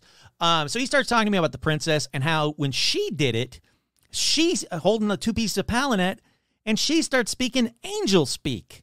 And I was like, what's that now? And he's like, yeah, she started speaking angel speak to my wife. And he goes, the good thing is that my wife spoke it, and I speak it as well. And so we're talking back and forth with her in angel speak. And I was like, oh, man, I kind of want to hear angel speak, but I don't want them to yell at me in some weird language. I don't want to be like, yada, yada, yada, yada, that kind of a thing. So I was like, oh, that's cool, man. And he's telling me about her, her security guard was like, doing it as well. And I was like, well, yeah, they're probably freaking out because you touched a princess. But so he goes through that whole thing, and I'm like, so, Mark, I want to talk to you about the reason I came over here, the reason that we met over at Yard House while I was drinking and you were drinking a beer, a psychic reading. I want your wife to give me a psychic reading because that guy that had the low score, he fucked off. He was, I'm a loser, and he walked away, and we all agreed he sucked. He had a low score. So I was like, I want to talk to your wife, have her do a reading. And this is when this grown man, this ballsy grown man said the following phrase to me. He goes, oh, sure. Yeah, of course, Kurt. If you want my wife to give, my wife to give you a psychic reading, you're going to have to pay to sit in the galactivation station. And then he points behind him, and behind him is a plastic folding chair. And underneath the plastic folding chair is like a dog bowl or like a Pyrex dish, actually, not a dog bowl. It's a Pyrex dish filled with Palanet, more Palanet than you've ever seen in your life. And I just sat there for a second. And I said, did a grown man just say to another grown man, i.e. me, if you want my wife to give you a psychic reading, you have to pay to sit in the galactivation station? That's a ballsy move. That right there is the most ballsy sentence you could ever say to anyone ever. And I thought about it on the way home, and I thought, in my lifetime, I thought the most ballsy sentence ever said to someone would have been like, there's like a creepy guy and his creepy wife at a bar, and they see some like hot girl sitting alone, and they walk up and they go like, hey, we noticed you sitting alone. We were just wondering if, you'd like to fuck us. Like, that's where I thought the creepiest sentence ever would have been, trying to con some woman into having a menage a trois with two kind of ugly people. Nope. It is 100%. You have to pay to sit in my galactivation station, and then with all earnest, point behind him to a plastic folding chair and a Pyrex dish with freaking crystals in it. And there was a stuffed animal alien sitting in the chair. So I didn't ask him how much it was. I think he said it was like 85 or something, but there was no amount of money. If it was $10, maybe, but it didn't feel like it was going to be there. It was kind of pricey. I was like, no, I'm not blowing the patrons' money to sit in a plastic chair with a bunch of shit crystals underneath me while I'm holding a stuffed animal alien. on the off chance that a woman who has my business card, who has had plenty of opportunity to look me up, will tell me probably, oh, I think your name is Kurt, and you're from Michigan, and you like They Might Be Giants, and you love the paranormal. No, fuck that noise. So I thought it was ballsy. I thought it was a very ballsy statement, and, good on him for trying. So if you want to buy some Palanet, see, it sounds like I'm dissing him, which I kind of am, but to make up for the fact that I'm kind of making fun of him, if you want to buy a piece of Palanet, you can go to Love My Crystals. That's crystals with the Z, by the way. Crystals, lovemycrystals.com. And, yeah, they got they got elixirs, they got readings, they got crystals, they got all kinds. The more Palanet than you'll ever need in your life. And I thought, you know what? I'm going to obviously make fun of him a little bit on the show. So I should buy a crystal. And I said, Mark, I don't have a lot of money. What do you got? Like, how much is this one? And I picked the smallest one that I could see. And he's like, ooh, that's a good one. And I'm like, of course it is. I've got a 922 score, Mark. Of course I'm picking a good one. So he's like, he puts it on this little scale because it's, sold by the gram. It's very, drug dealery kind of thingy. And he goes, oh, that one's like $250. Like, no. What do you got under $60? I'll pay up to $60. And I kid you not, he pulls out this little box with like pinky nail sized pieces of Palanet. And the first one he was like, oh, this one's $85. I'm like, nope, got to go even smaller. I still have to be able to see it because he told me it doesn't matter how big or small the piece of Palanet is. If I have it on me, it's only going to raise my score up more and more and more each day. So he found me this tiniest little sliver of Palanet. And he's like, you know what? This one's $40. And I said, 40? Boom. That deal. Here's my card. Take my money. I'm not going to have sex with you and your wife. Don't touch my junk. So I did. I bought a piece of Palanet. I have it in a little baggie. I charged it up in the moonlight, like my neighbor said, because I showed it to my neighbor, and she's like, this is selenite. I'm like, no, it's not. Don't say that. He'll get angry. No geologist can figure out what this, it's from a UFO. Jeremiah I went through that whole thing with her. And surprisingly, she didn't kick me out of her house, but she told me to charge it up in the moonlight. So I charged it up in the moonlight. So it's all charged up. It's ready to rock and roll. I'm going to try and find some little locket or something, and I'm going to put the Palanet in the locket, like some cool old, like vintage or antique locket, maybe a Mason locket. That'd be cool. And put the Palanet in there and just rock the Palanet from now on, man. And my score is just going to go up and up and up. 922, baby. So, if you get a chance to meet these people, or if maybe they can do it online. I don't know. Find out what your score is, and let's compare scores. I want everybody to get a score from them, and then let's compare scores, and let's see. And whoever's got the highest score, they're buying the first round at the Parapod Festival. Does that sound like a good deal? All right. Hold on one second. And with that, I was like, that's a good day. That was a damn good day. Oh, I'm sorry. No, before I left, I have one more panel to go to. I apologize. So I went to one more panel. I actually technically went to two, but I will say I left a panel because there was one panel where the guy didn't remember people's names, and it was names like, George Knapp, like people that were there, and Jay Stratton. And I was like, all right, if you don't know the names, like you should be prepared for your panel. But he loved using his laser pointer. So I was like, I'm going to skip that one. But I did go to another really cool panel. It was Cryptozoology 101. And it was a really fun beginner's guide to cryptozoology. And if you guys have listened to this podcast before, you know everything that you need to know about cryptozoology from me, because as you know, I've got a degree in cryptozoology. I got during the pandemic. And boy, howdy, was I really proud of being like cryptozoologist, because I had that little pin on my jacket that says that. I'm like, yep, that's me, cryptozoologist. It was a very fun panel. If you didn't know anything about it, you walked out of there with some knowledge about cryptozoology. So I thought that was a very cool panel. And with that, thus ends day one of Alien Con. I went out to dinner with Deshaun Bishop because he lives near Pasadena. So I was like, I got to hang out with him, and had a fantastic time with him. It was great. And then when I got home, I got an email from Deb from Alien Con saying, hey, Kurt, how would you like to interview a couple more people tomorrow? But it had to be bright and early. And I said, that'd be fantastic. I would love that. So I got to Alien Con day 2 at like 8 a.m., which was fine. I had no problem doing it. It was an absolute pleasure. And day 2 started with this next interview. I was lucky enough to interview a man that I've wanted to interview for a while now. His name is Nick Pope. If you don't know him, he worked for the UK's Ministry of Defence. Despite what I said when I was talking to him, I said stupidly Department of Defence, but that's because I was very excited to talk to him, and plus I had just drank a ginormous iced tea and I was caffeinated out of my skull. But Nick Pope worked for the UK Ministry of Defence. He investigated UFOs and other unexplained mysteries for the UK government. He actually worked as a civil servant for the Ministry of Defence from 1985 to 2006. Incredible.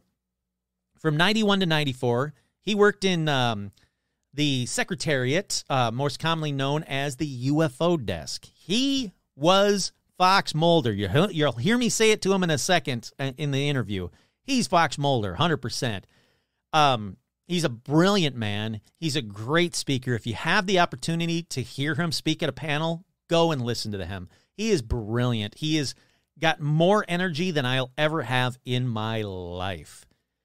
Anyhow, please enjoy this interview with the other microphone connected to the Zoom, so it's slightly better. I hope you guys enjoy it. Here's my interview with Nick Pope. Absolutely fantastic. What an honor it was to talk to him. And man, would I love to talk to him in a full episode because it was just brilliant.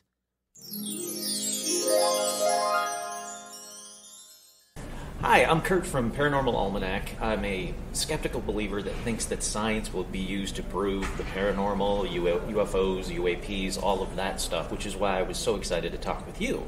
Because I think you have, everything I've read about you and heard about you, you have to use a scientific method to disprove the UFOs that what was it, 5% that you couldn't explain out of thousands? Yes, and I'm not a scientist myself, but I'm a great fan of the scientific method. Yes. And my wife is a professor and a scientist, so she's always keeping me street legal when it comes to what science is and what it isn't.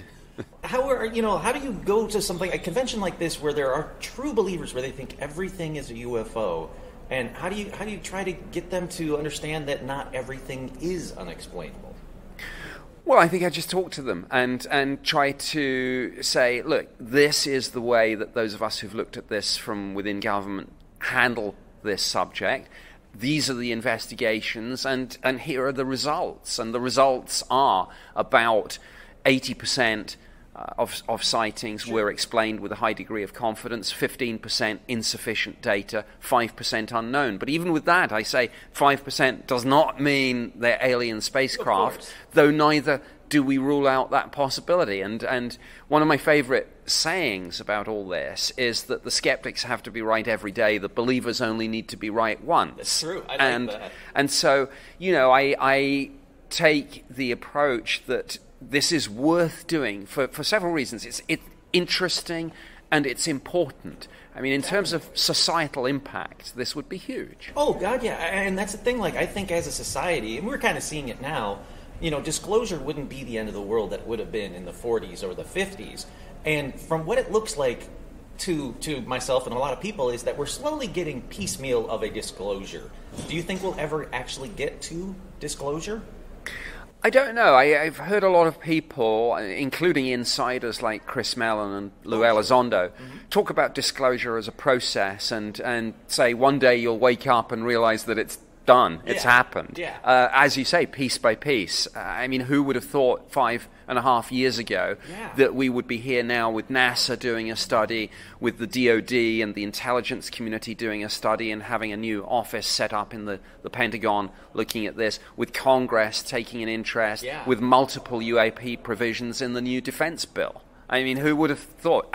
And all the mainstream media coverage of this. Oh, God, yeah. Would you have thought that? You worked with the Department of Defense, or no? At the Ministry of Defense.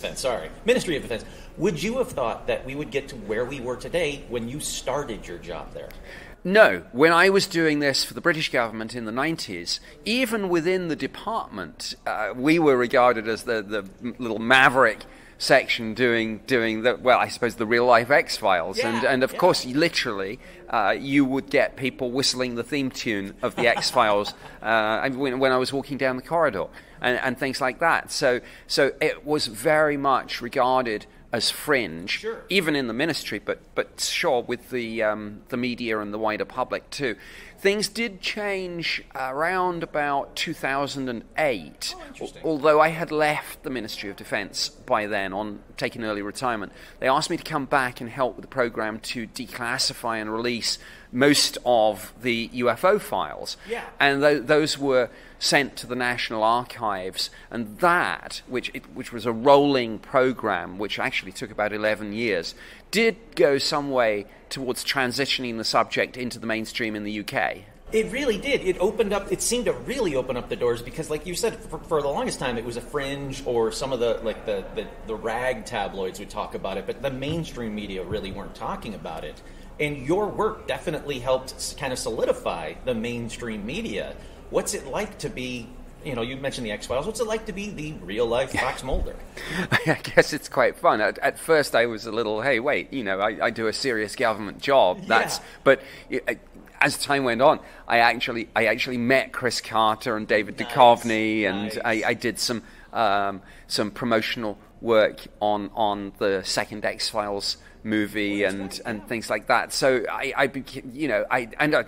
I'm a huge X-Files fan, so any initial sniffiness soon evaporated, and I was like, no, that's fun, I'll take that. I mean, who wouldn't want to be the real-life Fox Mulder? It's cool. Exactly. And, even better, I am married to my wonderful, beautiful wife, who is a scientist, a skeptic, and a redhead. So she is the real-life Dana Scully. Yeah. Wow. I like that you seem to approach this with an air of, you want to know about it, but you're also having fun with it. There's a lot of people that it gets kind of bogged down because of the frustrations, or you can't talk about everything. How do you keep that? How do you maintain your positiveness towards this, or positivity towards this topic? I think part of it goes back to the fact that I think this is interesting and important, so I have a genuine passion and enthusiasm for it. But when I come to an event like AlienCon, I think it's there are lots of good UFO conferences out there, but sometimes I think they make the mistake, or some of them do, of trying to imitate an academic, scientific conference, and some can be a little dry. This is a convention. Conventions are about having fun. Sure, there is some great information out there. I mean, look, we had the panel with Jay Stratton, Travis Taylor, and Gary Nolan, so there is some serious information coming from genuine insiders. But there are people dressed up as sci-fi characters, and people are having fun. If you can't have fun, what's the point? I agree. Oh, I completely agree. And I agree. There's been a couple of conferences where I went to where I was like, I'm falling asleep on a topic that is one of my favorite topics in the world, but it just got so dry and it was very scientific. So I agree. It is nice to have some fun. Since you mentioned all of the people like Jay Stratton, who seems to be at kind of the cusp of the new investigations for UAP. In fact, I think he coined the term.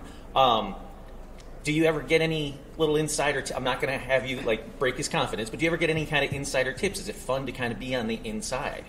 Well, obviously I don't any longer hold a security clearance, so there are some obvious red lines there. I think what I would say is that when I sit down and talk to these sorts of people, we have, without divulging any classified information, but we have a sort of insider to insider perspective that make our conversations interesting. Do you think that some of the stuff that you worked on, do you think it'll ever, or all of the stuff that you worked on back in the day, do you ever think that all of it will ever come out, or has it come out? Well, most of it has. I mentioned the UK's UFO files at the National Archives. I mean, I wrote a lot of those documents, of course, so it's a fun blast from the past seeing that. There is some material that I am not sure it will come out. I think it's covered by exemptions to the Freedom of Information Act, but that's not, people get a little suspicious. Yes. It's very often that sort of thing is information that's been passed to you in confidence by another nation, or information the disclosure of which might compromise the capability of military radar systems, methods and sources of gathering intelligence, that sort of thing. So it's not, we've got a spaceship hidden in a hangar and we're not telling. If they do have one hidden away, they didn't tell me. I was going to say, that was going to be my next question. Do you have... Yeah, no, all right. I don't rule out the possibility that someone does, because one thing I've learned in my 21 years working for the UK Ministry of Defence, three years on the UFO program, but also other postings where I was involved in things like security policy, counterterrorism and things. One thing I've learned is that the levels of classification coupled with the compartmentalized nature of those organizations mean that sometimes the person in the next office might have the answer that you're looking for and you wouldn't know. How frustrating is that? Very. It's gotta be. You're one door away or one office away from the answer. But if you don't have the need to know and the appropriate security clearance, even if you think that, but hey, this is my thing, you won't get in. Wow. That has got to be frustrating. I gotta say that, I think... Well, actually, let me ask this question first, because I wanted to know, and I want to make sure I get it in before we run out of time. The royal family. It came out that the royal family had an interest in UFO UAPs. Did you ever have any interactions with them regarding some of the files that you were working on? I didn't. I was aware of that interest, particularly from Prince Philip, but he was very discreet with it. Obviously, there are huge sensitivities with the royal family, and they, in recent years, have had other issues to take up their time. When Prince Philip was doing this, and I think he was more active with his interest in this back in the 60s and things. But when he was doing it, he usually did it through an intermediary, so there would be a royal equerry doing that. So yeah, I was aware of his interest, but I did not. There was a separation then? There was a separation, but I like I say, I was aware of his interest, but I did not ever have a direct meeting with him to discuss any of this. Thank you. We're almost out of time. I want to make sure I get to... So, with your work, did you find you became more of a believer, or did you stay the same level that you started at? It yo-yoed somewhat. I think I started off fairly skeptical. I became, much more open to it. But then particularly, I think, when I married Elizabeth and when we started talking about science more, she kind of reeled me back a little and grounded me. And so I'm cautious now, but I still think life out there, absolutely. Life visiting us down here, maybe. I don't know. I would like to think so. As I often say, the world would be more interesting and fun with aliens in than without. I agree. Do you think that in our lifetime we will know? Yes, and I think it's more likely to come through science. I think it might come through the James Webb Space Telescope. It might come through, when they finish it, the Square Kilometre Array. It will probably come through detection of a techno-signature. Obviously with some of the, biosignatures, there's a debate about whether it's biology or geology, and that's very complex and way over my head. But a techno-signature, if we found something like a Dyson sphere, or repeating signals with pi, like in the movie Contact, that would be pretty much a slam dunk. So I think it will come through science and not through ufology. But then ufology and ancient astronaut theory will say this is a vindication, and we'll see how much of that backstory is right, and the chips will fall where they may. Yeah, see, we told you long ago. No one listened. Yeah, exactly. I thank you so much. I don't want to take up too much of your time. But the final question, I guess the final question is. So we talked a little bit about the UFOs and a little bit about science. What is your perspective on the paranormal outside of UFOs? I don't know very much about it because I just don't have time to spread myself too thin. But when you look at the paranormal, when you look at things like ghosts, for example, it's such a cross-cultural, ancient phenomenon. Yeah. So many, reports from since the dawn of time that part of me just thinks, and this is a gut feeling, that there's no smoke without fire, and there's something to this.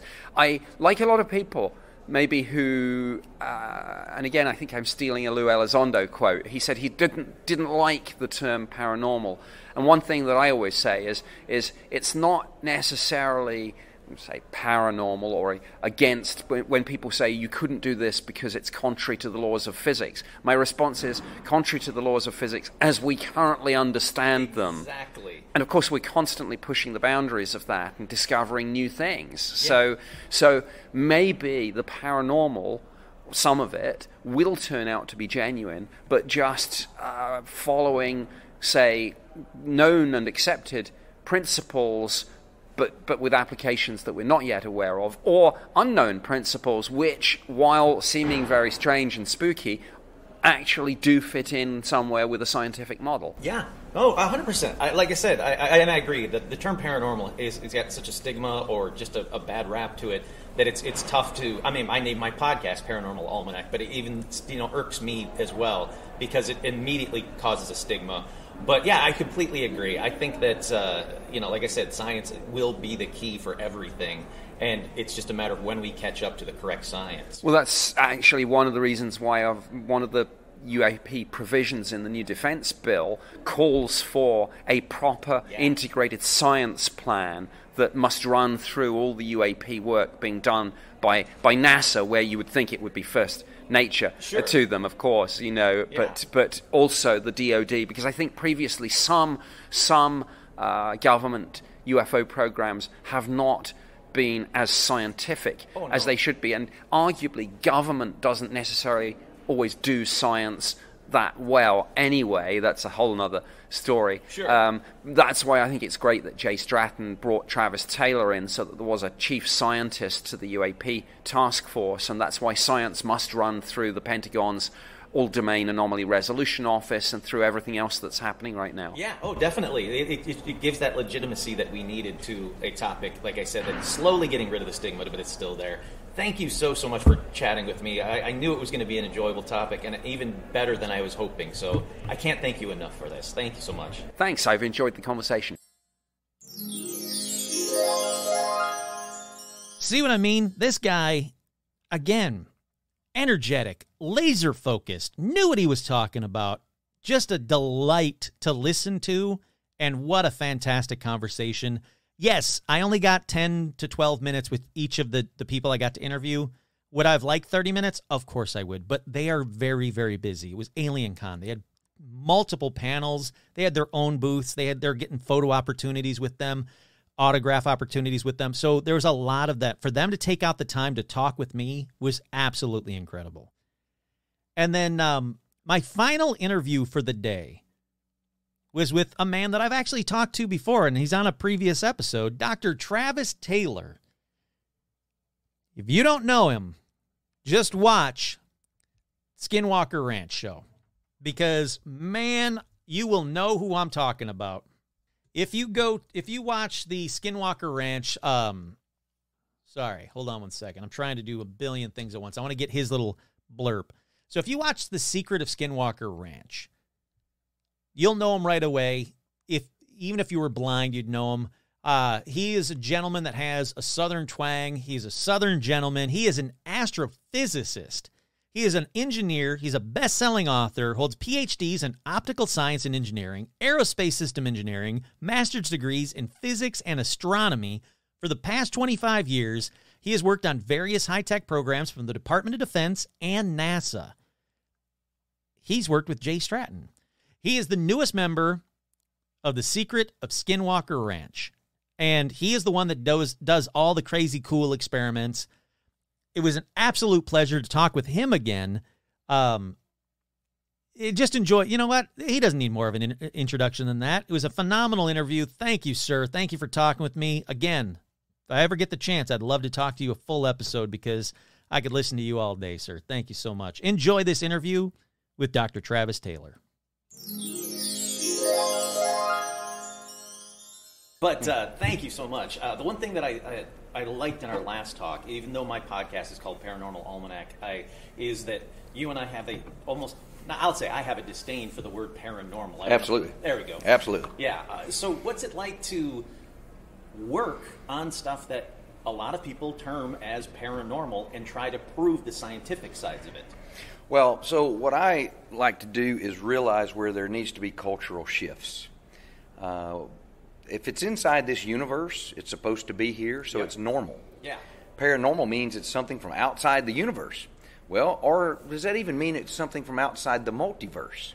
Right? Interesting. So paranormal is not a really good word for scientific exploration. But people have used it. It's become it's a thing like everybody says, at least in the South, there's no such thing as a soda. It's all Coke. It's true. Right? Yeah. Even if it's Dr. Pepper, it's a Coke. Yep. Right? And so I realize that that's what people are doing. But what I'm trying to do is slowly create a change, a paradigm. And just like I don't like the word believer. Sure. Right? If it happened to you and you have evidence to yourself, you don't have to show everybody else, you don't have to prove it to anybody else. If it happened to you, quit saying you believe it happened to you and know that it happened to you. Yeah. You're or a that knower. It's an experience. Yes, exactly. you are a knower. Yeah. You're not a believer. I like that. And I want to throw that kind of stuff out, and we got to change how we look at things and how we do science. And I'll give you one thing is my biggest pet peeve. And it's probably because I had an argument with Carl Sagan when I was 17, and he was a total jerk to me. But Carl Sagan, he basically ruined science in the 70s and 80s when he came up with when he made this quote, "Extraordinary claims require extraordinary evidence." Yep. That does not fit in the scientific method at all.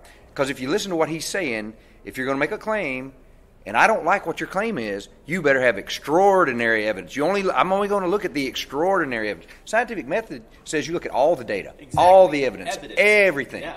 And that has no place in science. Saying that some category of unknown is fringe has no place in science. Shame on any scientist that ever says that, right? Because if you don't know what's happening over there, if you're a true scientist at heart, if you're truly trained to be a scientist, then you're trained to ask, why is that doing that? And what hypothesis can I come up with that I could test with an experiment to see what that might be? I really like that because, as you know, there's people that everything is real, no matter what it is. You know, I can't see it, and there's no evidence. It's real. But then there's scientists that dig their feet in just as hard on the other side that says it can't be real. Oh, it's all balloons. Exactly. Yeah, there's 10 to the 22 stars in this universe. There's no way there's other life out there. Exactly. Yeah, that's the dumbest crap I ever heard. I agree completely. You know, so I'm going to talk about that some today. But you've heard all these stories at Skinwalker Ranch about like the previous investigation guys from Bigelow talking about George Knapp says, well, these guys saw this creature with a dog head. Yep. And everybody's like, oh, my God. And they get up and walk out. And then you hear John Dover tell about how the Navajo believe that there are things with horse heads walking around. So think about this. What if there is... So the human body is a sensor with multiple sensors. Got visual. You can only see a little bitty bit of the electromagnetic spectrum, a tiny bit. Yep. It's audio. You can only hear a teeny, teeny, tiny bit of the acoustic spectrum, right? And it's the same way with temperature, with pressure, with everything, with the things you can smell and taste. While we have great sensors, we are only evolved to see and feel and taste and know the things are immediately affecting our survival. Yeah. Right? Well, if there's other pieces in the parts of the spectrum of interacting with us and we don't know what it is and how it's interacting with us, our brain is going to gather information from everything it knows and create patterns because your brain works by making patterns. Sure. So whatever its information could be getting into the brain about whatever was happening to these people could have been a dude with a dog head smoking a cigarette. Sure. And it could be completely bizarre and make no sense. Yeah. But did anybody bother to go and see if there was an interesting electromagnetic signal, or if there was some sort of quantum physics phenomena going on, or if there was some sort of hallucinogenic, or all of these things, right? Yeah. Well, like you said yesterday in your panel, the predator. Oh, whatever that thing was, yeah, right. Like that, even you, a scientist, astrophysicist, caused you to pause and be like, "What am I seeing right here, and how do I rationalize that?" And we didn't want to even say what it was we were like, no, it can't be. And then when I talked to Jay the next morning on the phone, he was like, dude, we saw that when we were out there. And I'm like, well, what is it? He said, we don't know. We called it the Predator. And I said, oh, we saw it in the book that you guys call it that. And of course, at the time, none of the guys on the team knew I was talking to Jay, right? And I had the access to all the Bigelow stuff, so I couldn't tell them. And so it made the dynamic very interesting, and I was kind of walking on a very thin balance beam. But one of the things that you're right. I should not have allowed myself to worry that people were going to make fun of me when I said that I saw something that I couldn't explain. Sure. Because I know that I saw something that I couldn't explain, and I don't give a crap what someone in the New York Post or on the internet or YouTube, UFO Twitter or whatever. I could care less what they say about it. I know that I saw it. Now here's the next step, though. I have to conduct scientific experiments to determine what it was that I saw. And that's something that if you just say, oh, it's fringe, don't worry about it, you're stupid, you're imagining it. Well, then nobody will ever go look. That's right. You never get that next step. It's just balloons, man. It's just balloons. How frustrating is it for you to either have information or have heard information that you can't share? Is it frustrating? Yes and no. I wrote a book about, how we'd defend the Earth if there were alien invasion. It was a textbook. I mean, I wrote it for customers in the intelligence community that just asked the question. They didn't pay me to do it, but they said, well, what would happen if this did happen? So I investigated it and wrote the book. And there's a whole chapter in that book called The Need to Know. And so let me give you this little scenario. If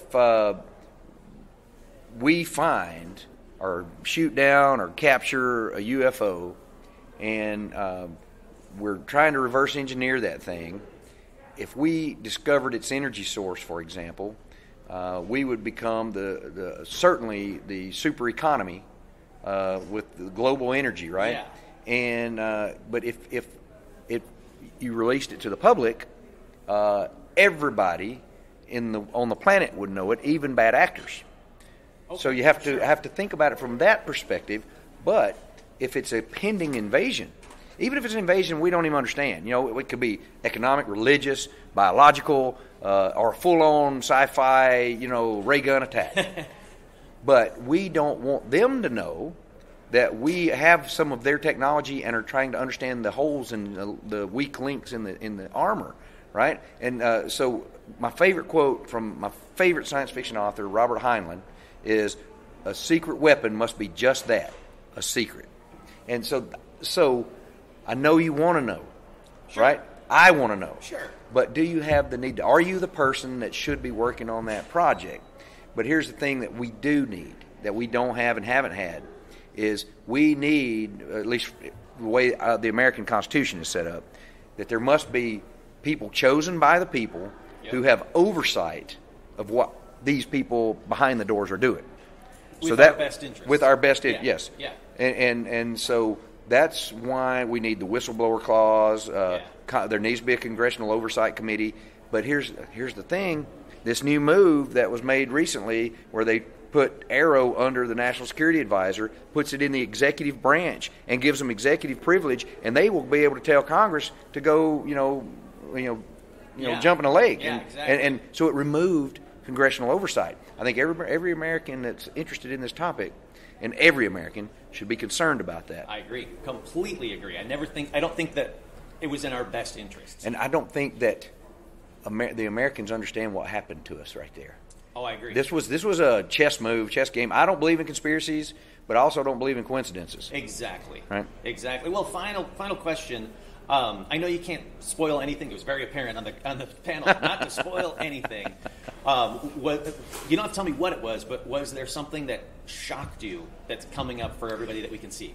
We did 14 episodes last summer. Basically, we were there from July the 5th till November the 2nd or 3rd, something like that. And in those 14 episodes, I would say you'll see 14 shocking things. I love it. Thank you so much. Yeah, once man. again, it was.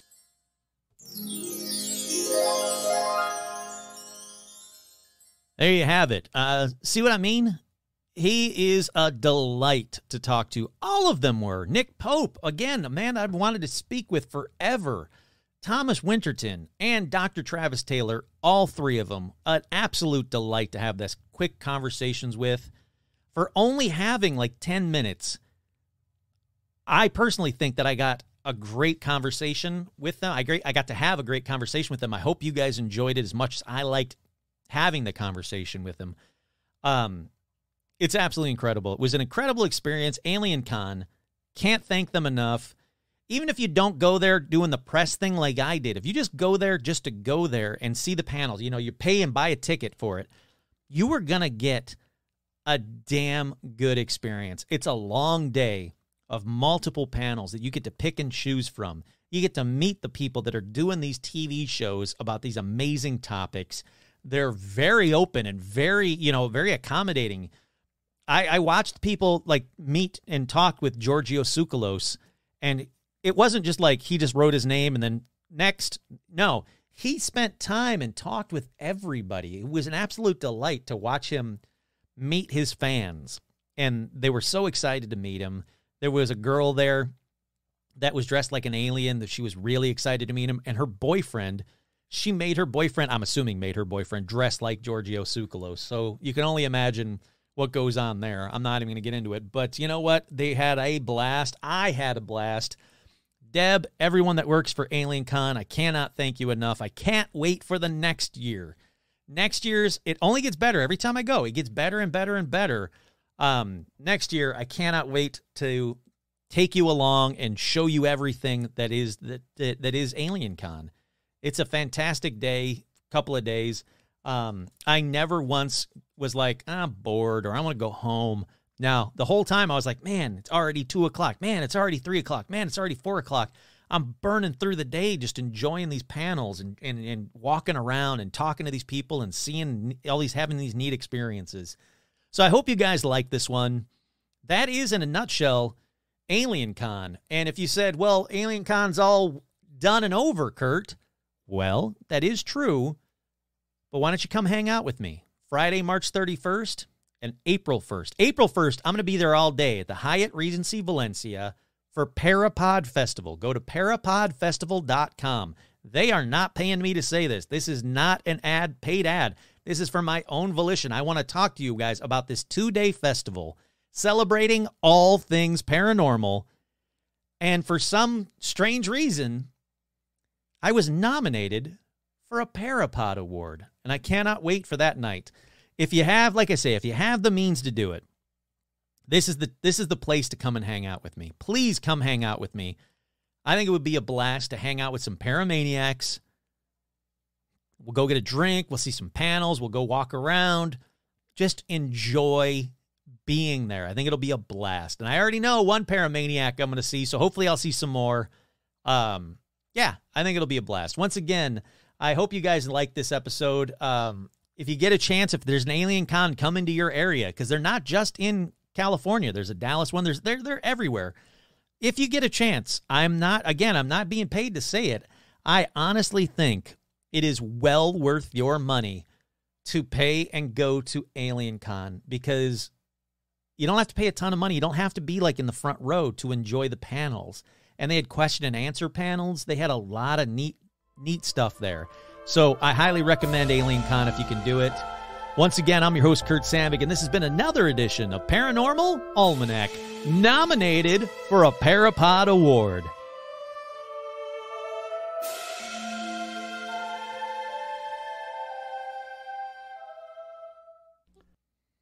They were what off it's and the last